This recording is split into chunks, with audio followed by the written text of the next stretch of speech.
There she is. She's right there.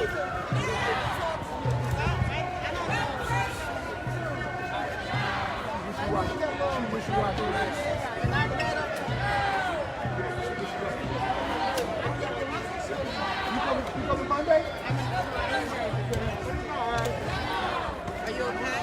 Yeah.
I'm also gonna stabilize the base for you. Quick shot. All of it. Thank you so much. Where's that other reparations map? That's good. Stay right there. Stay right there. Yeah. Thank you so much. What other one? Descendants. We're descendants. Somebody got the descendants. How you been? Good. How you feeling? That's the banner that Steve had. How do you feel about that? Just leaning a little bit. See the view. Where's that banner? Got it? No. That's it. Hold it. Salima, you hold it. Stay right there.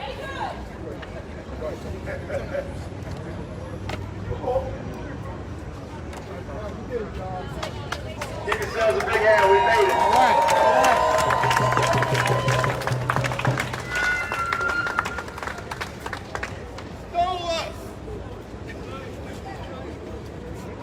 Say the word! Say the word! Say the word! Good afternoon, everyone. Good afternoon, everyone.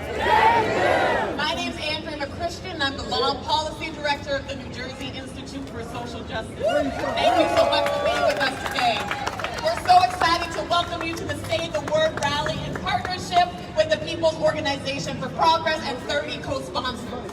We are here today to call on New Jersey to say the word and pass the New Jersey Reparations Task Force A711 S322. We don't need reparative justice. We don't need economic justice. We don't need any other word for it. We need reparations. Say the word. I'd like to thank you all who are here today. We'd also like to thank Chancellor Nancy Cantor from Rutgers Newark for being here. Thank you so much. And we're going to go ahead and get started.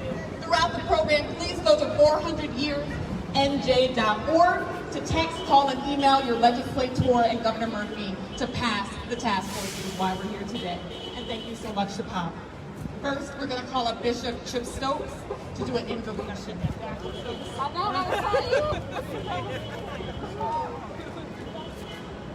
W.E.B. Du Bois once wrote, "Nations reel and stagger on their way. They make hideous mistakes. They commit frightful wrongs. They do great and beautiful things. And shall we not best guide humanity by telling the truth about all of this, so far as the truth is ascertainable?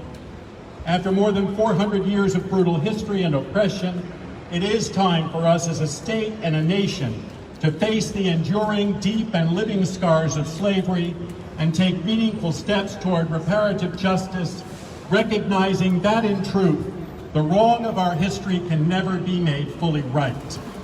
However, the challenge for us as a nation and a state today is to acknowledge that the legacy and effects of slavery continue to live on in the structures and systems of our present society, benefiting one segment of our society while continuing to debilitate another. And so we pray, lament, protest, and cry out for justice. Let us pray. Gracious God, source and creator of all life, you made us in your image, yet too often we have violated your intentions for us and for your creation. As we commemorate Juneteenth today, we recall the original American sins of white supremacy and slavery, which not only marred and marked this nation and this state at inception, but also birthed ongoing violence, injustice against the human dignity of Black Americans and other persons of color. With deep sadness and remorse, we acknowledge that these have corrupted and infected all the institutions, systems, and structures of our society. And so on this first commemoration of Juneteenth as a state and federal holiday, we gather today to lament and to demand as citizens that the state of New Jersey, a state which has too often been on the wrong side of history, commit itself to a long overdue process of reckoning with its painful past, knowing that we cannot be made well as a people until we engage in this difficult yet necessary work of truth-telling, confession. Toward this end, gracious God, we implore you to turn the hearts of Senate President Sweeney, Assembly Speaker Coughlin, the members of the legislature, and Governor Murphy to not only say the word reparations, but to take the necessary steps they have thus far been unwilling to take to form a Reparations Task Force for the state of New Jersey, that through such a task force we may begin to realize as a people the cry and demand of Amos that justice roll down like water and righteousness like an ever-rolling stream. And the people say, amen. Thank you so much, Bishop Stokes. Amen. And now we'd like to bring up again Chairman Larry Ham of the People's Organization for Progress.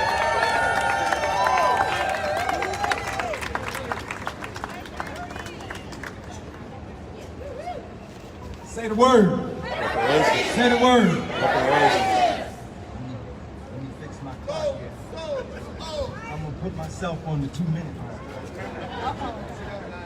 We demand reparations for the descendants of those who were enslaved in the Western Hemisphere, and in particular, those who were enslaved in the United States.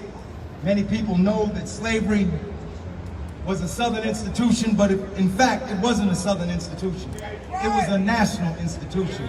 There was slavery in the North, and there was slavery in the South. Yes. There was slavery in Mississippi, and there was slavery in Alabama. Yes. And there was slavery right here in New Jersey. There was slavery here in New Jersey.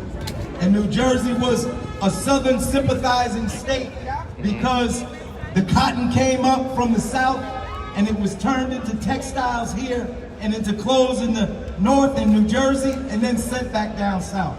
Slavery was a money-making institution. The largest form of capital in the United States in 1860, greater than the capital invested in banks held by banks, and the capital invested in business was the capital invested in the institution of slavery. It took the Emancipation Proclamation was proclaimed in 1862, becoming effective in 1863.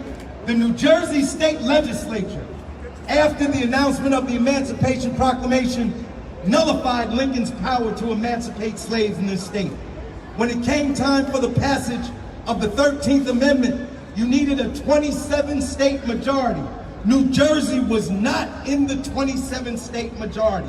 Slavery was the law of the land. It was the law of the nation. It was the law of this state. It was even the law of this city. And the city, the state, and the nation owe reparations to the people of African descent in this country. So we demand, we call upon the state legislature to pass A711S322. Pass it. Stop messing around. Don't tell us we can't say the word reparation. I want to give credit to Assemblyman Stanley that did the first reparations bill, but they ambushed him and they didn't let it come to the floor for a vote. So here we are 20 years later, and we're gonna fight like hell to get that bill passed. What do we want? When do we want it? What do we want? When do we want it? Say the word.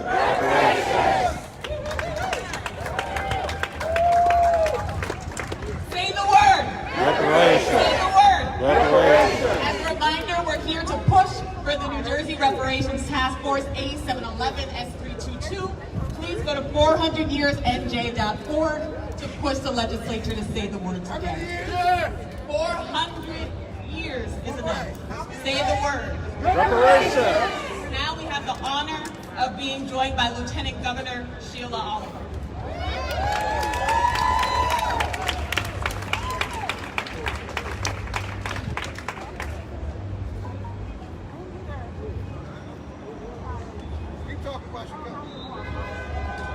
Here in New Jersey, we have some of the worst racial disparities in America. We have one of the starkest racial wealth gaps in the country.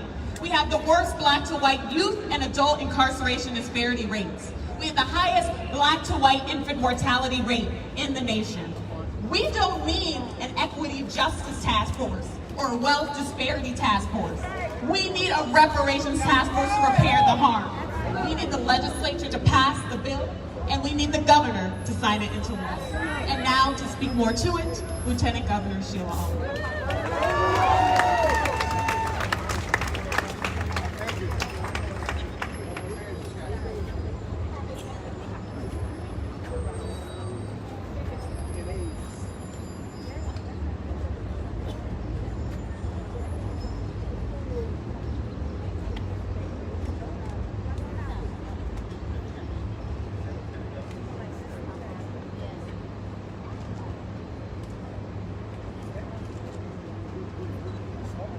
Good afternoon, family. You know, I just left West Orange, where they're assembled for Juneteenth. They started off with an art exhibit in their library, black artists. They moved over to the steps of West Orange Town Hall, a place that took from 1863 to just 3 or 4 years ago to having African Americans on the municipal council. It was an interesting program because the community did come out. And one of the things that I told that gathering, yes, we're happy that a holiday of significance to us is going to be federally recognized. But I have ambivalent feelings. I'm going to be honest with you. I'm going to be honest with you. Yeah, Juneteenth is nice.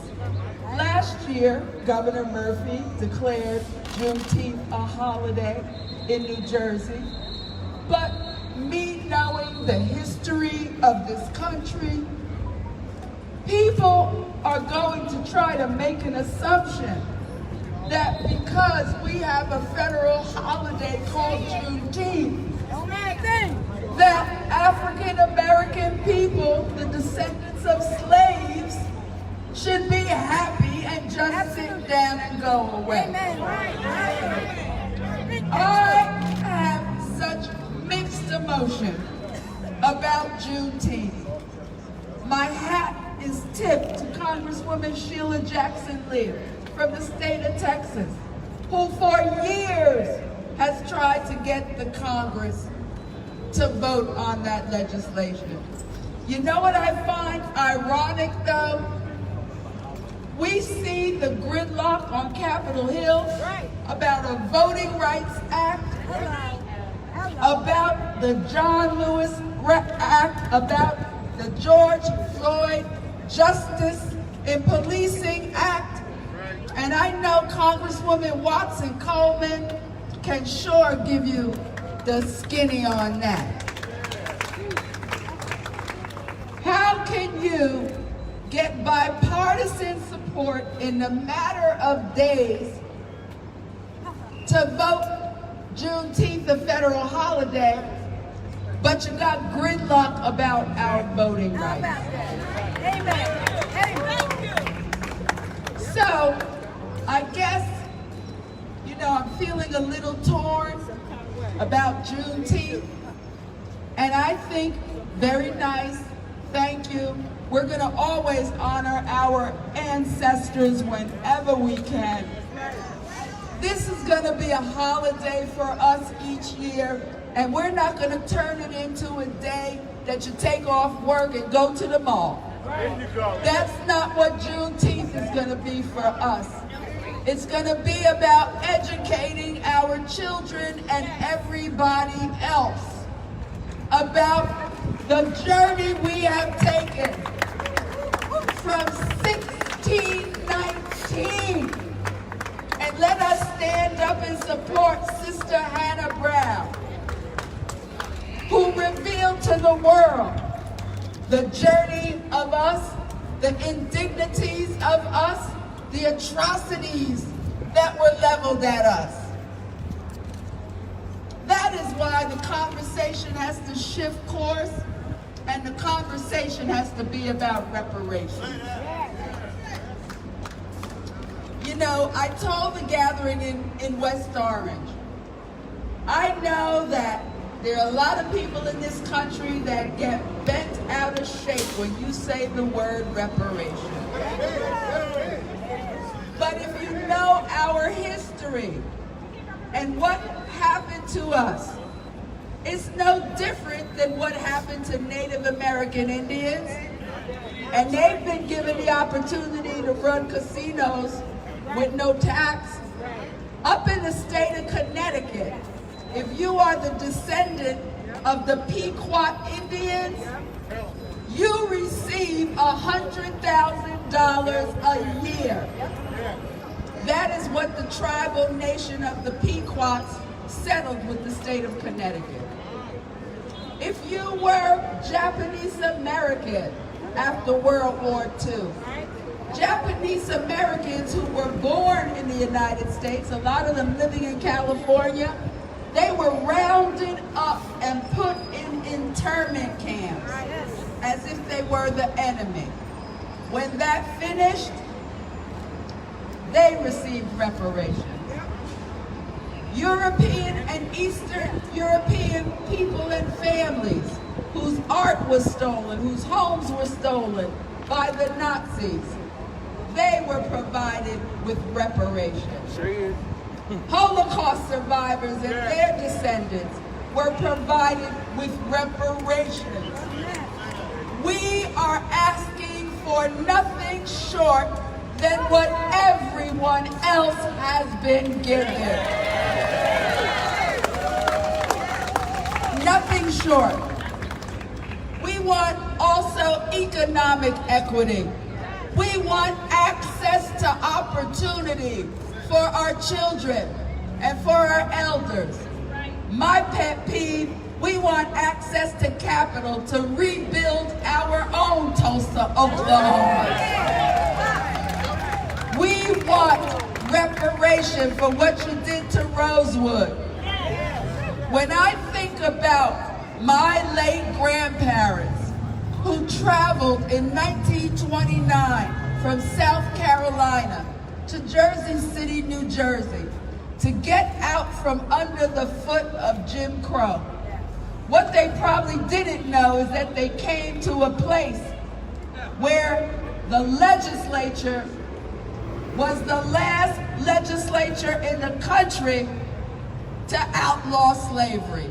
Don't let anybody tell you anything else.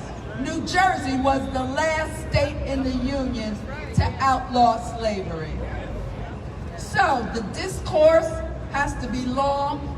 I like the fact that we're going to do Juneteenth. It's a day of education and forum sitting and bringing people of all backgrounds and persuasions to the table.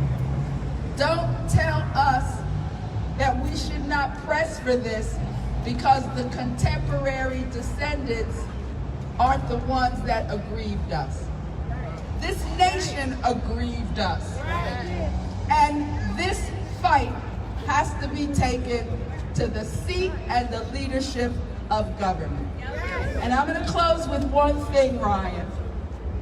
Dr. Joy DeGruy, decades ago, wrote a book called Post-Traumatic Slave Syndrome.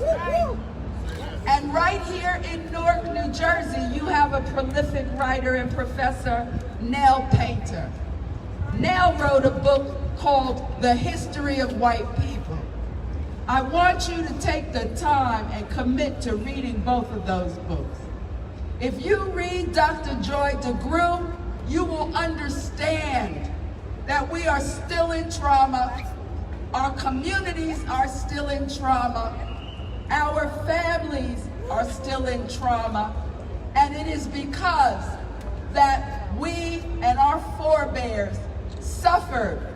We suffered the indignities of slavery. Thank you. Thank you.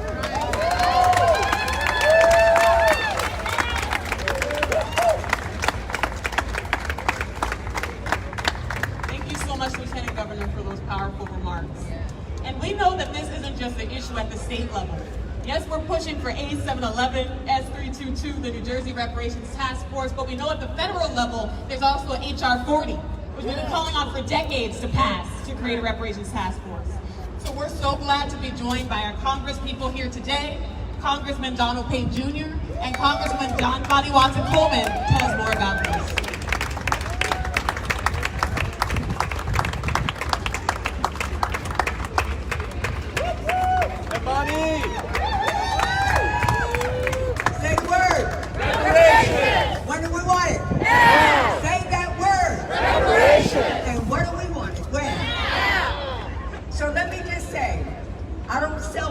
Juneteenth. I commemorate it. I have never seen any piece of legislation move so fast through Congress as the Juneteenth holiday legislation did. But you know what? Words don't make change. So we can say everything we want and we can turn it into a holiday, but if we don't manifest the intent of the legislation so that we experience the freedom and the equality of opportunity that's guaranteed under this Constitution, they can take the words and put them someplace else. Juneteenth to me is an illustration of two things. Number one is the waiting. Waiting from 1863 to 1865. Slaves in Texas waited to be told that they were free. Yes. Today we're still waiting. So even though black folks may have experienced some sort of free-ish, we are not free yet. We're not free from economic disparity. We're not free from law enforcement murdering us when we're unarmed. We're not free when people are trying to interrupt our ability to vote. We're not free when we can't get jobs predicated upon how smart we are, how hard we work, but people look at the way we wear our hair. Hello. We're not free as long as we allow the criminalization of the individual use of substances. We're not free when you'd rather punish us than educate us. Yes. So look at here, Newark and Somerset and Mercer and the state of New Jersey. Yeah, look at here. We have work to do. Because if you want to start with an easy way to deal with reparations, look at the Greenwood section of Tulsa.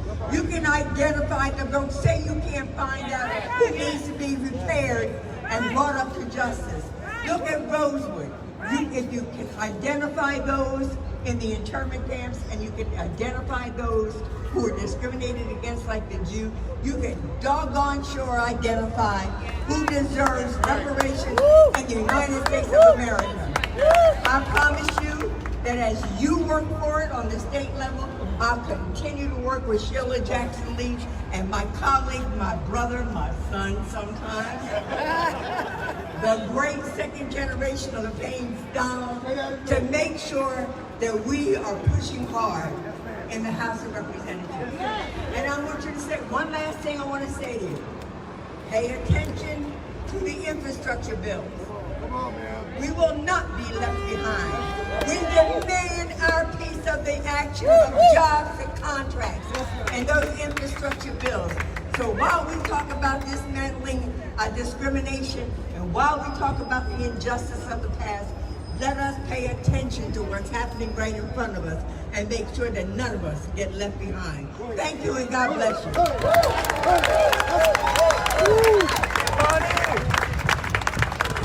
Power to the people. Power to the people. Power to the people. Let me say it's an honor and a privilege to be here on the steps of City Hall today for something that is long overdue. Our just due. Our recognizing our fight in this country to be equal, to be looked at as a man and as a woman on the same footing as everyone else in this country. This is our country, the United States of America. We built this country. We built this nation. You would not have the richness of this nation if you didn't have free labor. Anybody can get rich with free labor. So we have a history here. A history that we cannot let them forget. They want to whitewash it, they want to put their fingers in it. Let me tell you, I'm surprised. I was shocked. I knew what we were going to do in the House of Representatives. That bill was going through for Juneteenth. But the Senate, what they did? So there is no reason why we can't deal with voting rights. The same way they pushed this through, and I guess it was to make us blink or take our eyes off the prize. No, we're talking about those 14 states that have imposed those 22 laws that are trying to keep minorities from voting, black people from voting. So we're going to continue to fight, as Watson Coleman said. We're going to continue to fight. And let me tell you, there's not a stronger sister in the House of Representatives than this young lady standing right next to me. And yet you heard her call me my sister and my mother. It depends on how I mess it up, whether she's my sister or my mother. I think this week she's my mother, based on things that are going on, but that's for another day. But let me just say that we have to continue to have organizations like this, and Ryan Haygood, who has been a consummate leader. A consummate leader, where is he? There he is. And is continuing to keep the pressure on the State House and on the halls of Congress. Believe me, Ryan's not shy about letting me know how he feels about a subject. And I respond. That's why I'm here today, because of Ryan. But let me tell you, our people here in Newark and across New Jersey, we know how to get things done. All right? We know how to get things done. And we're going to continue to fight for our right in this nation to live the quality of life that everyone deserves in this country. No one should have to live in some of the circumstances we find our people in. No one. There's enough for everybody. And if we pull together and stay united and not let them have us focused and disarrayed, then we'll get where we need to be. Reparations yesterday, reparations today, and reparations tomorrow. Power to the people.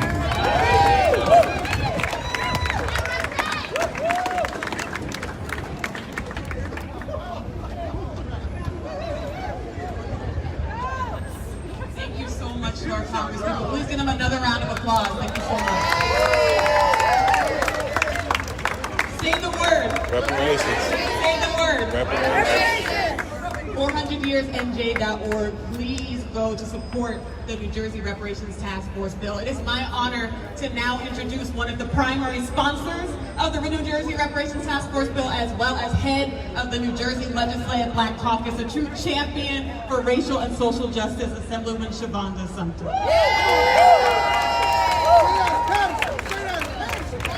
Say the word! When do we want it? Now! So I want to thank Brian Hager, the Institute for Social Justice, my congressional leaders, my lieutenant governor, and each of you, to the incomparable Larry Ham for having that strong voice, for pushing through the fight, to each of you. We can do all things through Christ and people who strengthen us. Amen. I'm fighting in the State House. I'm fighting for a task force. Yes. A task force to study New Jersey's history and role in slavery. You've heard it here today. I see NJEA friends here. We are #1 for the second year in a row for our educational system. We're #1 for the second year in a row for our educational system. Yet I am fighting to make sure that everyone knows New Jersey's role in slavery. You've heard from the Lieutenant Governor, who's a historian. You've heard from Congresswoman Bonnie Watson-Coleman and Congressman Payne. We know what we need to do, but I can't do this work without you. I need 41 votes in this assembly for a reparations task force to pass. I need each of you to contact your state representatives, and it's on the Institute of Social Justice website. I need each of you to contact 21, and I'd like 25 just to be sure that I'm sure that it's going to pass in the Senate to support this bill. Then I want you to go see the governor of New Jersey, Governor Phil Murphy, who's a friend, who will need to sign this legislation for a task force into law. Can you do that for me? Yes. Can you do that for me? Yes. I want to leave you with a couple of things where I know you all are telling me the truth. As I left Somerset, New Jersey, and I see some of my brothers and sisters here from Somerset, New Jersey, I'm heading over to Trenton and back to Passaic County when I leave here because it's that important. So, a couple of years ago, we wanted to restore the right to vote for any person who was incarcerated, on probation, and on parole. We were told it was not possible. With you all as the anchors and the wind beneath my wings, we were able to pass that, and we restored the right to vote for persons on probation and parole, which impacted 83,000 people. We did that. Just yesterday, Ryan and I were together with some of you in Patterson to sign, Congresswoman. We followed up on your legislation when you were in the Assembly. We followed up on banning the box for a fair chance at housing, on housing applications. We did that. So people can have a chance at housing when they leave the halls of incarceration. So right now, today, I need you all to help me make the Assembly and the Senate, my lighter-skinned brothers and sisters, comfortable with saying the word. Reparations. What's that word? Reparations. What's that word? Reparations. And I am happy to carry the flag, carry the torch, to make sure we begin this process. So please do your part. Partner with us today and always so that we continue to see the liberation and the equity that we justly deserve. Thank you. God bless.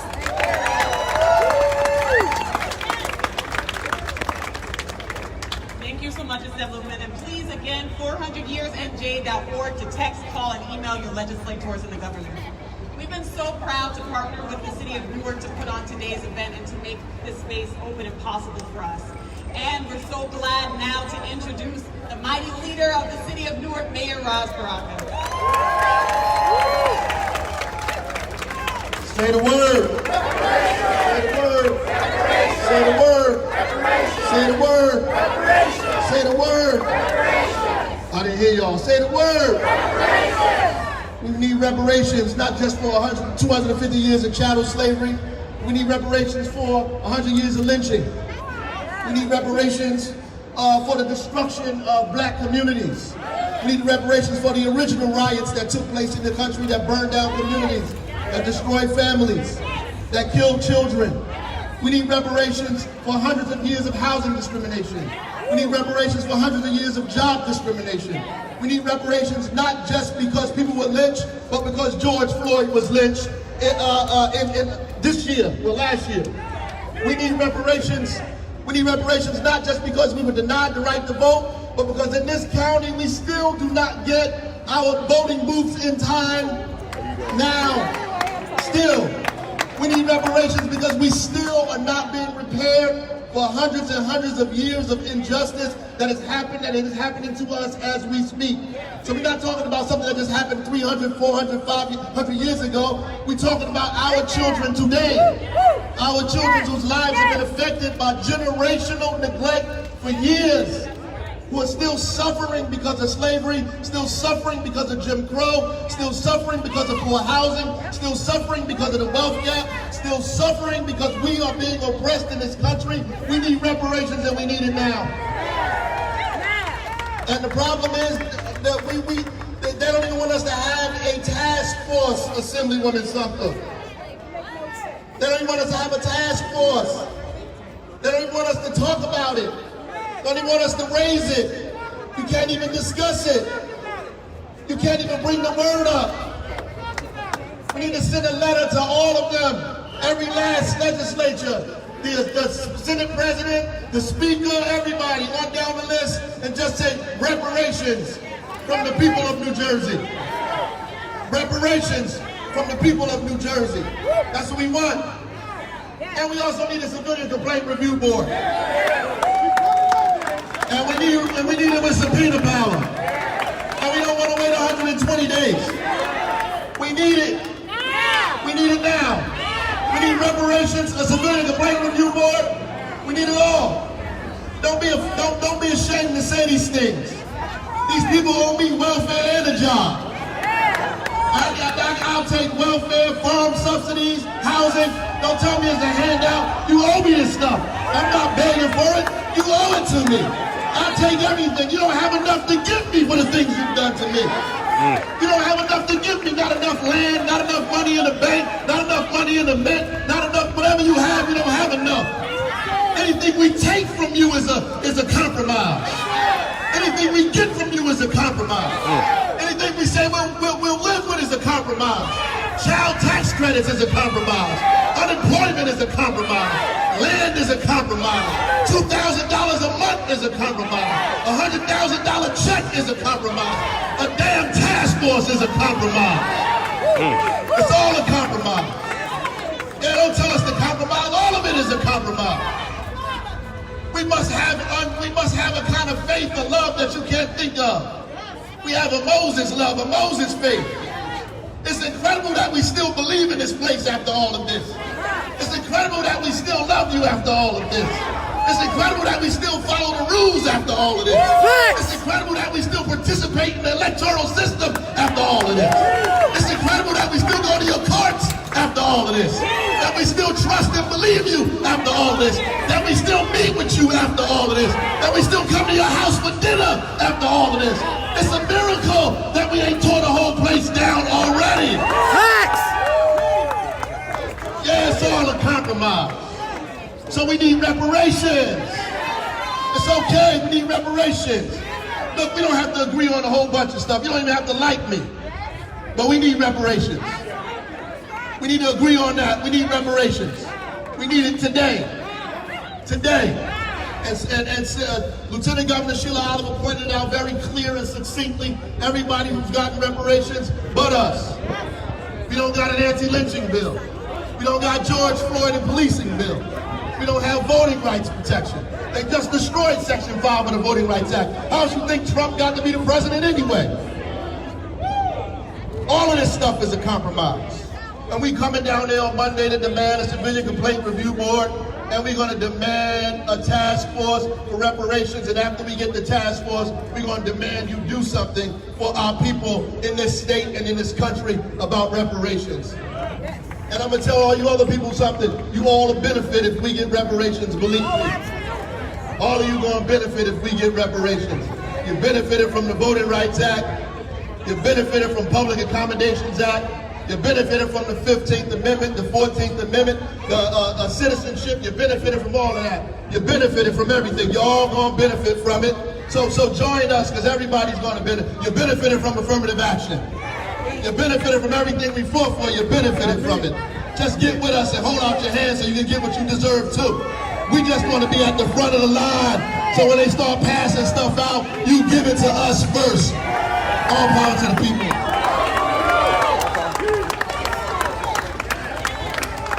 Hail free the Rodwell brothers. Thank you so much, man. Say the word. Say the word. Say the word. 400 years at J.org, the New Jersey Reparations Task Force, making it now. It is now my honor and my privilege to introduce the head of the New Jersey Institute for Social Justice, Ryan P. Hinckley.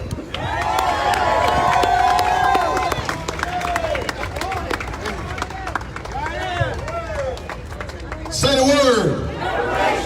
Say the word. Say the word. We are here in the mighty, mighty city of Newark, New Jerusalem, to say the word. As it turns out, this is the first day the first year that New Jersey is celebrating Juneteenth as a state holiday. And we all know the story of Juneteenth well. We also know that we live in the legacy of slavery. And so we, as people of faith and of conscience, lovers of black people, we know there are real limits to ceremony. And that sometimes you can celebrate too soon. And so yes, we want to commemorate Juneteenth and what it embodies. That is the ongoing pursuit of freedom and liberation for black people. But we also know we're not there. And so Assemblywoman Shavonda Sumter and a number of black elected officials across the state in Trenton, New Jersey, introduced a bill that would create a Reparations Task Force. What this bill would do simply is two things. It would create a body of experts from various disciplines that would look at New Jersey's role in slavery. Now, this is not news to you all. There's some people who don't believe that slavery happened here. I can promise you that New Jersey was called the slave state of the North for a reason. It's in fact true that New Jersey was founded on slavery, that New Jersey incentivized slavery by giving each English settling family 150 acres of land, and gave those same families an additional 150 acres of land for the enslaved folks they held on that land.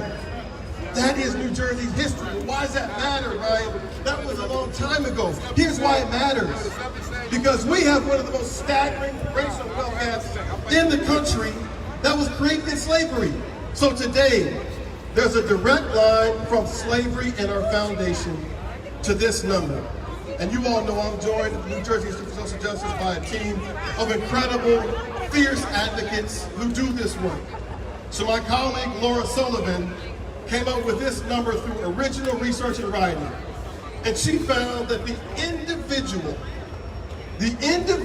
net wealth for black people, individual net wealth for black people in New Jersey is $179. Yeah, just think about that. The individual net wealth for black people in New Jersey is 179 United States dollars. Less than the cost of the laptops the young people are learning online at home on. There's a direct line from that racial wealth gap back to slavery. One more quick data point. The Civil War ends in 1865. 2 years later, New Jersey opens Jamestown Youth Prison for boys. At the time, the prison was occupied by newly freed black kids and immigrants. Today, more than 150 years after its founding, in New Jersey, a black child is 21 times more likely to be in prison than a white kid. highest racial disparity in the country, even though black and white kids commit offenses at about the same rate. That's not a mystery. That's connected to our history, which is grounded in inequality formed in slavery. And here's the thing, under Governor Murphy's budget this year, New Jersey is spending $455,000 to incarcerate kids in prison. To be clear, specific investments in incarcerating black and brown kids. Because as a practice, we don't incarcerate white kids. By the state's own numbers, we have a grand total of 8 white kids in prison. 8! And that's not because white kids don't commit crime. And I'm not advocating for the deeper incarceration of white kids, but we have found our way to exercise real compassion for white kids, but not for our own. Why does all this matter? All this matters because when Shavonda Sumter introduced that bill, we went to talk to Assembly Speaker Craig Coughlin. And we said, Speaker Coughlin, will you support the New Jersey Reparations Task Force bill? He said back to us, listen, I'll support that right now. I just don't want to say that word. Can you call it a racial disparity task force? Can you call it a racial equity task force? I'll support the task force. I'm not Ryan. The word reparations, it unsettles people. It makes them uncomfortable. And so we say to you, Assembly Speaker Craig Coughlin, you have inspired a movement. And we're calling it Say the Word Reparations. We went to the Senate President, Steve Sweeney. That word, Ryan, reparations, it unsettled. We can't support that. We went to Governor Murphy, and he said, listen, what I'm prepared to do is announce very soon that I'm going to create a racial wealth gap task force. Governor Murphy, we appreciate that step in a direction. We didn't ask for that. Let's call it what it is, a reparations task force. Today, the mayor of the city of Newark called for the task force. 2 Congress people called for the task force. The lieutenant governor called for the task force. But as it turns out, the bill hasn't moved because 3 white men, real talk, 3 white men are holding the bill hostage. And so we need you all to tell those 3 white men, Assembly Speaker Craig Coughlin, Senate President Steve Sweeney, and Governor Phil Murphy to say the word reparations.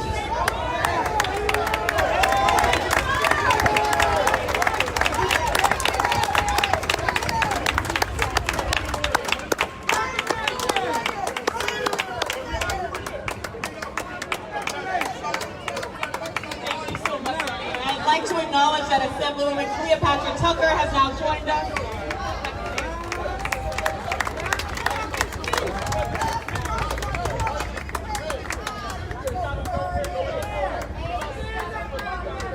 The word is A711. That's the bill number. And everybody out here needs to write your local elected officials and tell them to make sure they vote for A711. We can do it if you do it. Now let's get started. What's the word? Reparations. What's the bill number? A711. Okay, I'm looking for all these emails to come to my, and I'll be saying, if my phone shut down, my computer shut down, then we want all our elected officials things to shut down because we want them to vote for A711. Please, please, we have to get it done.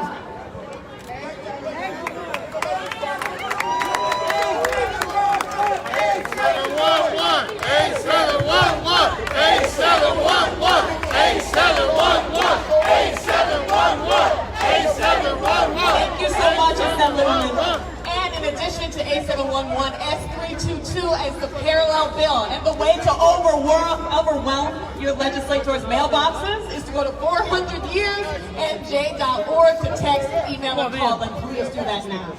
It's now my pleasure to introduce Zeli Imani from the Black Lives Matter Patterson. Say the word. Say the word. Reparations. Say the word. Reparations. Say the word. Reparations. Say the word. Reparations.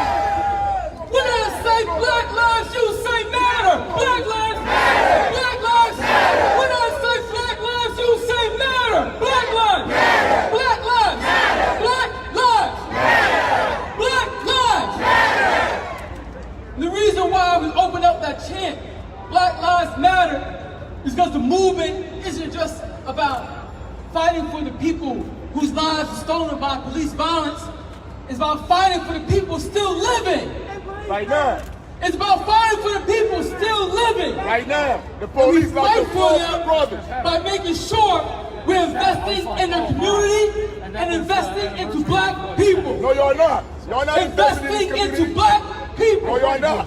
Free the Rodwell Do brothers. you understand Free right the Rodwell now brothers. the thirst you have? Free the Rodwell Are you brothers. thirsty right now? Do you feel that sun beating on Free the your neck? Rodwell brothers. Do you feel that sweat coming down your face? Free the Rodwell brothers. That's the same heat Newark our police ancestors kidnapped felt. them. Newark police That's kidnapped the them. same thirst Free them. our ancestors felt. They black too. Free them. And they had to go out each and Free every them. single day Newark police and work kidnapped four brothers day in Newark. day, night, Talk about that. building wealth, Talk about not that. for themselves, but Talk for about someone that. else. Talk about that. I want to hear And about then they Newark had to police die violating without protest. inheriting that wealth. I want to hear about that. We in Are you Newark. going to fight for our ancestors? No, fight for us Are now. you going to fight for Fight our now. ancestors? Fight right now. Fight right now. Fight for our ancestors. Fight right now. That's what I'm asking you to do. I'm asking you to fight right now. Last month, a few weeks ago, millions of Americans found out about a horrific event. They found out about a town that was Whenever attacked. something happened in the city, I go. I don't get paid by NGOs to say The burnings of That's not what I get buildings. paid by. The burnings Get of paid school by NGOs. buildings. They want to not talk about the Destruction crime going on of right the here, right entire now. school They're system. not talking about that. No, People coming in and arresting all the black They people. should talk about these brothers right now. And for 100 years, the name But of they're not Tulsa, talking about Oklahoma that. They're was talking about not some known bullshit that for is so many coming to people. communities. But we will not forget Tulsa, are we? Will we forget Newark? Are we going to forget Patterson? You forgot Newark Are we already. going to forget New Jersey? Talk about the Are we Rodwell going brothers. to forget all the Rodwell millions of black Spivey people brothers. that have their homes Rodwell destroyed, the Spivey communities brothers. destroyed? Are we going to forget our Out there, people? I'll be the only one talking. That's why we are fighting for Rodwell reparations. Spivey And that's why brothers. we're going to be fighting for a civilian complaint review board. That don't live in the city. We don't want So them. with this, I ask Do you, something now. Where please they at now? say the word. Say the word. Say the word. Thank you. You're not welcome. You're not welcome by real Norkers. Y'all not welcome by real Norkers. Say the Most of these word. people out ain't from North. Say the word.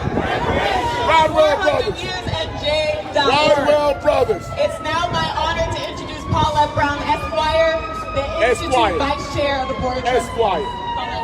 Ain't no Esquires in our projects. Esquire. Ain't no Esquire in the hood. Word up. Say the word. Rodwell brothers. Say the word. Rodwell brothers. Say the word. Rodwell brothers. Like Barney Coleman Watson, Rodwell's baby I don't brothers. celebrate Juneteenth. I commemorate Juneteenth. Never. We We not have free. to understand How we that commemorate General saying we not free? Granger did not Still enslave us. oppressed. Juneteenth is a What do representation you celebrate? of the end of slavery.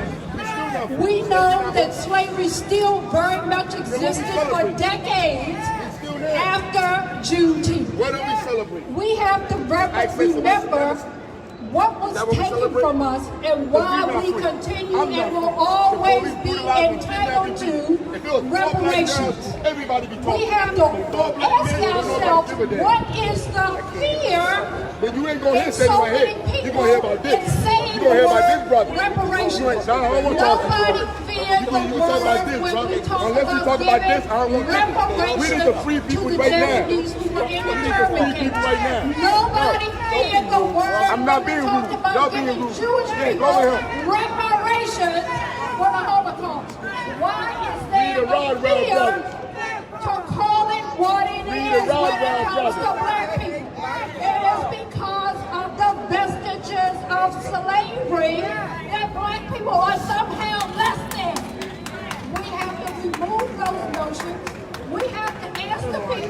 telling us, can't we call it something else? Why ask them back, why can't we call it reparations, which is what you have called it in so many other circumstances.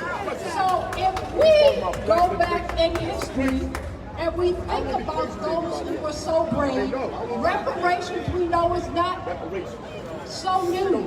There was a woman, a black woman from Ghana who was previously enslaved in Boston, who sued the government for reparations in the 1700s. People say that reparations is over, you know, the atrocities are over, but it is. I'm a lawyer, and so it is a continuing offense. There's no statute of limitations on what has happened to us. Just look at the highways that have been built through our community. Look at Route 78, divided up Newark. We have to say the word reparations and tell them there's no statute of limitations on what has happened to us. Say the word! Reparations!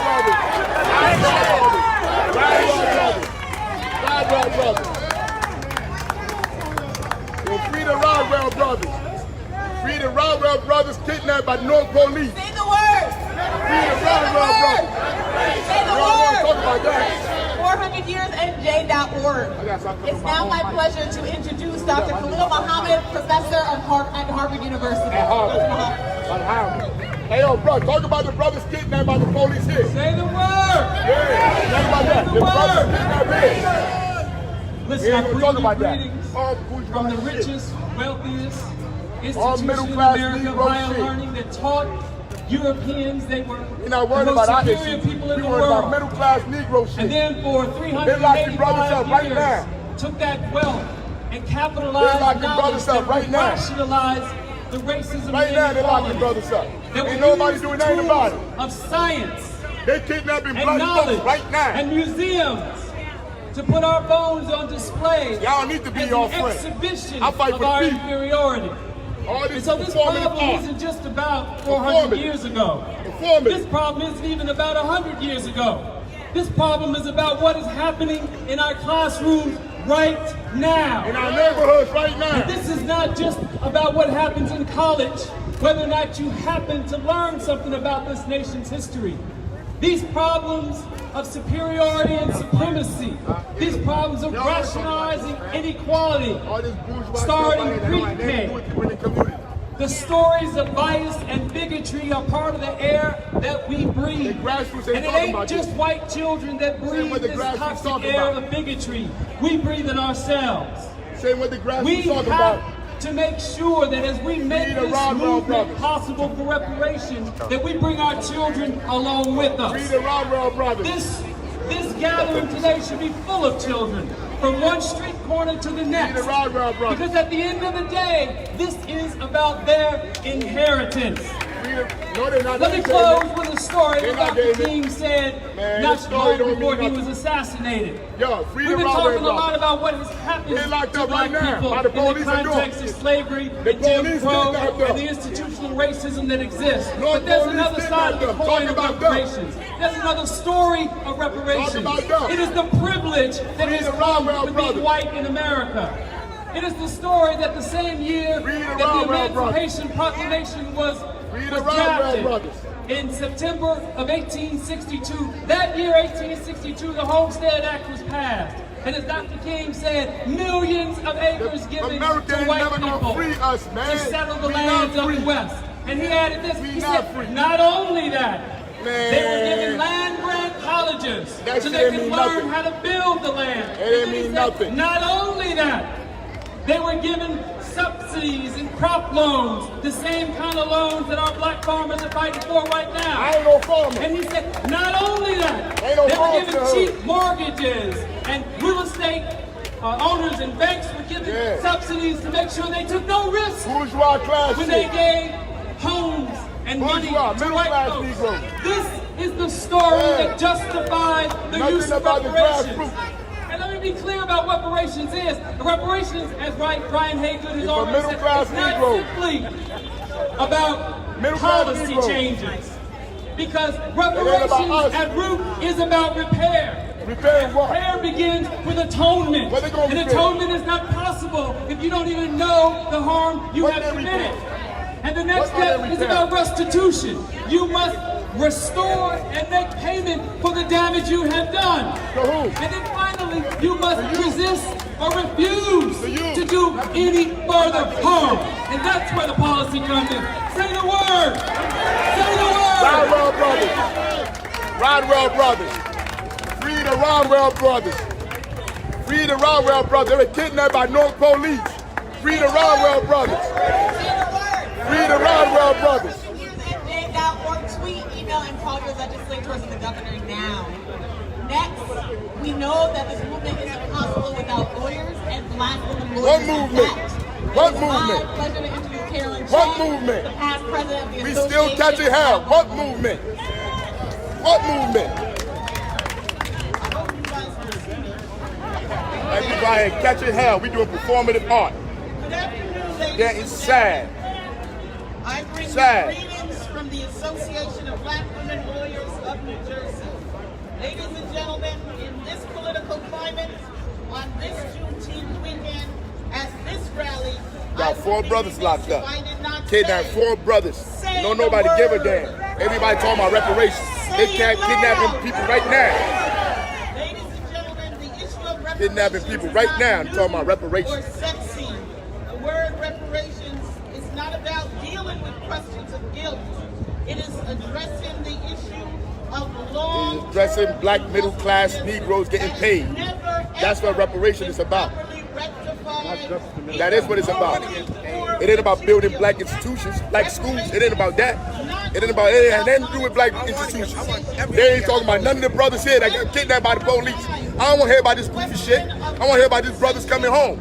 Don't nobody want to talk about that. All these black people talking about something else that we can't see. They know what happened. The city know what happened. Everybody know what happened. They ain't trying to talk about it. Don't tell them what to talk about. Mind your business, boy. You work for these institutions, don't you? You work for the institutions that oppress us. You come over here talking goofy shit. How you a lawyer talking about freedom? You work for the corrupt system. Come on, man. To free these brothers. Talking about I'm disrespectful. Y'all disrespectful. Come here and stand in front of City Hall that the taxpayers pay for and talk about some goofy shit. Goofy as hell. Often prizes those supporters. Bunch of backward ass Negroes. That's why we still catching hell. Backward as hell. Because that is what the That's a sellout class right here. Task Force will be about. It's a sellout The class. argument we often hear Black people is catching that hell the right now. actual people who are responsible for slavery are long dead. Why should they or their government be Black gatekeepers are responsible responsible for too. making amends? Black But my gatekeepers are answer is responsible. this. If you Black did gatekeepers not, are you do responsible. not have to have Find enslaved somebody else to talk anyone about. to support reparations. Talk about it. All you have to do is focus on the intergenerational transfer of wealth within the state of New Jersey. And if you do that, it won't be hard for you to talk about responsibility.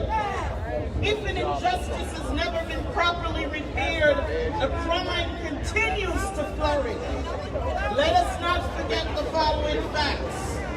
Britain abolished its slave trade in 1807, but it was not until 1830s that the 760,000 enslaved peoples in its colonies, most of them living in the Caribbean, my ancestors were liberated. Emancipation happened through a deal negotiated among slave owners, abolitionists, and the British government. Listen to this.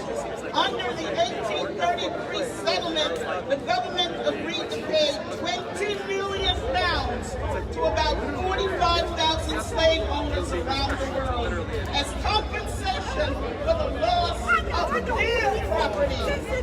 The deal, or settlement as lawyers call it, also compelled the previously enslaved people to pay for their liberty with 4 to 6 years of additional free labor from their former masters. The former slaves themselves got nothing.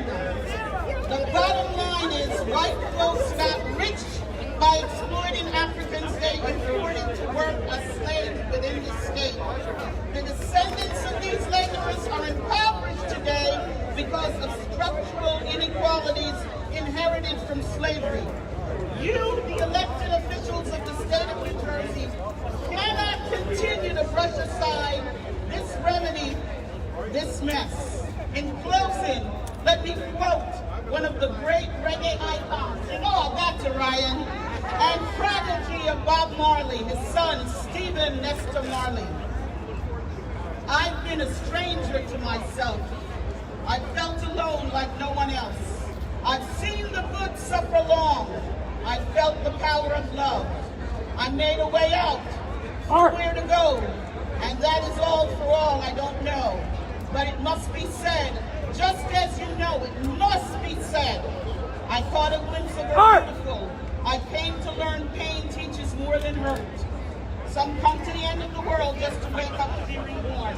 I've seen the weak overcome the strong, but it's all right, it's all right. So say the word. Be not afraid, Governor Murphy.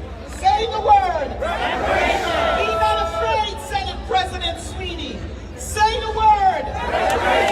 Be not afraid, Speaker Coughlin. Say the word. Say it loud. Reparations.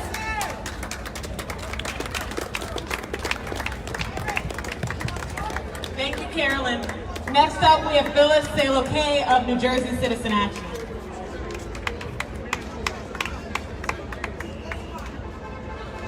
It's time to add financial freedom on the list of freedoms that we fight for on Juneteenth. Now is the time to break these shackles of financial bondage and begin to live financially free lives. You've seen it, I've seen it. Citizen Action's loan counselors and coaches have seen it. We've all bared witness to it. Redlining, housing discrimination, low credit scores, evictions, foreclosures, bankrupt small businesses, insurmountable medical debt, and the discrimination in our justice system.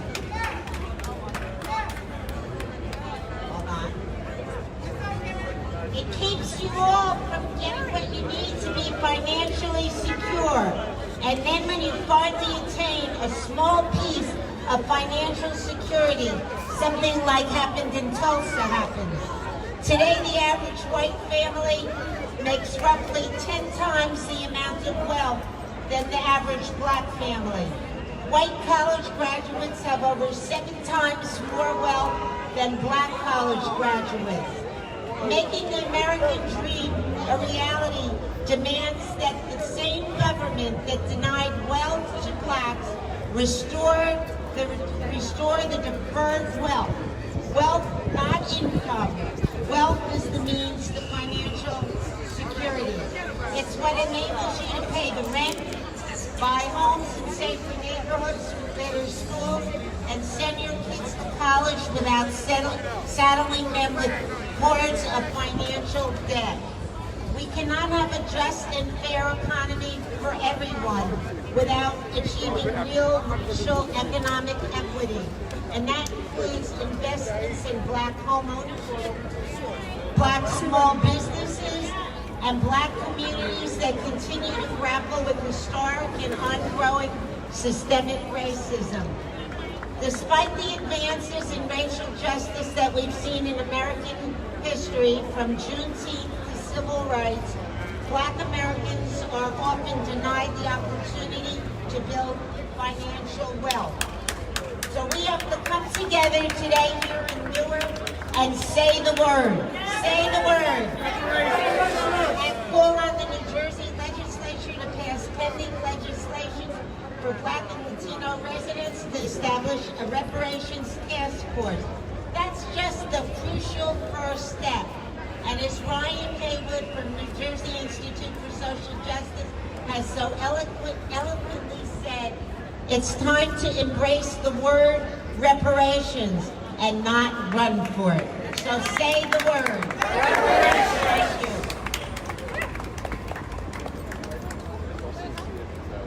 And I'd like to recognize that Councilwoman McIver is here. Would you like to say something?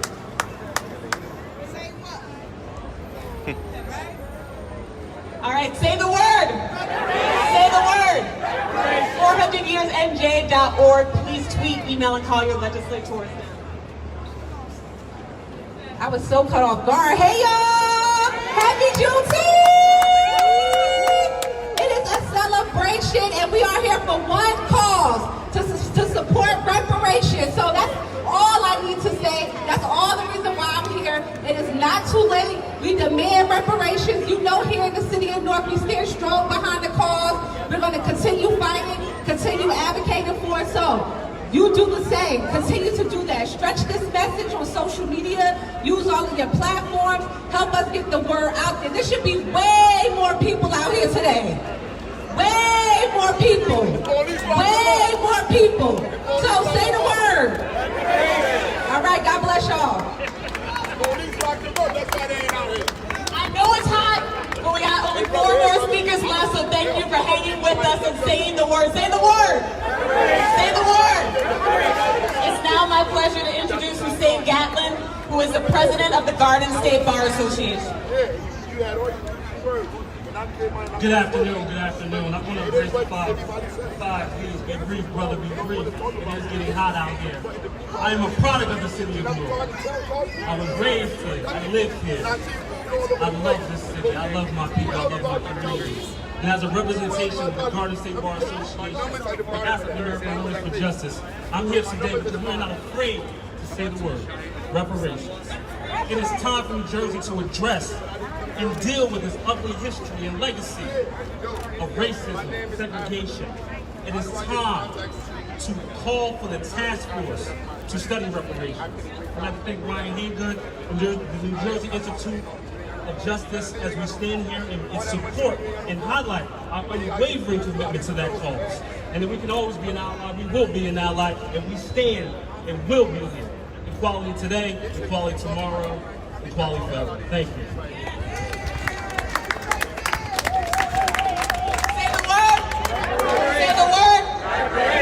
Now we're going to introduce Reverend Eric Dobson with Fair Share Housing Center.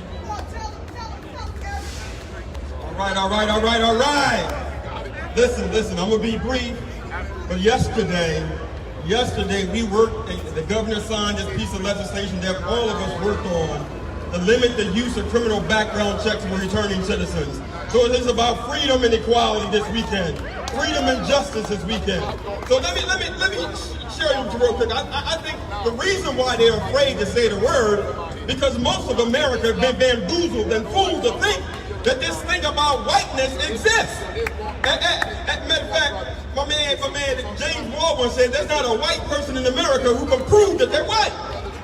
Because the folks who came in this country, that settled this country, they were Dutch, they were French, they were Irish, they were Italian. But the moment you become assimilated, you lose everything of who you are, and you're stripped of your culture, and you become an American. An American is a person who discriminates based upon race. So there's not a white person that exists in this country. Don't lose your culture. Because there was a coalition of Irish and Jewish and Puerto Rican and Italian and blacks who came together and fought for civil rights. So let's not forget that. The reason why some people are afraid to say the word because they don't know who they are. They think they're white. So let me wrap up and give you a little scripture because I'm supposed to be a reverend every now and then. And the moral argument used to be made, and I don't know, and I don't think you realize, or maybe you do realize that America never had morals, or they'd have never brought us over here. But there's a book in the scriptures in the Hebrew Bible when Jesus was walking down the road and Matthew wanted to join him. And Jesus said, you can join them. People said, well, wait a minute. Before I join you, I have to go back and pay reparations for all the people that I stole money from. That's in the book. Look it up. That's a biblical reference for reparations.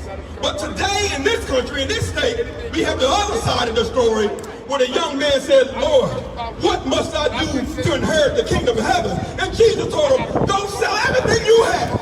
All your wealth that you created, all the wealth that you took, all the wealth that you got back from slavery and serving, and give it to the poor. And he said, Jesus, no, I can't do that. Can't do that. But we're telling New Jersey, you will do that. You will don't do that. Like, oh, Today is the day we're calling for this task force to come forward. Say the word. Say the word. I love the Bible. I love the Bible, but thank you, Reverend. And now we're going to introduce Dr. Chris Purnell. I got too much money. Okay, I'm going to make this short and sweet for everybody because I'm what they call a helicopter preacher. I'm also a physician, but I'm most and foremost a preacher. Abolish white supremacy. For as long as white supremacy is able to reign, you have a need to tear down systems and to redefine them and to give people economic justice, health justice, racial justice, social justice. So if you want to get the core of the matter, abolish white supremacy, because you can't get lives back, all right? We're talking about finances, we're talking about access to capital, we're talking about access to wealth, but you can't get lives back. I'm talking about Black Lives Mattering so that we no longer are slaughtered. I'm talking about Black Lives Mattering so that pandemics don't erase us. I'm talking about Black Lives Mattering so we don't have to educate the rest of the nation around Juneteenth. So of course reparations matter, but let's start with abolishing white supremacy. Say that word. All right. Say the word. Say the word. Again, we need A711S322, creating the New Jersey Reparations Task Force to pass today. Email, text, tweet, call your legislators at 400yearsNJ.org. And to close us out, we have Reverend Anya Sandler Michael from the Unitarian Universalist Church of Montclair.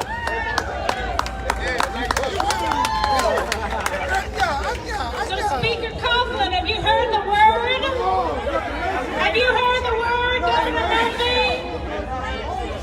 There's a bill that is languishing in your hands, Governor and Speaker, a bill that needs your witness and your work.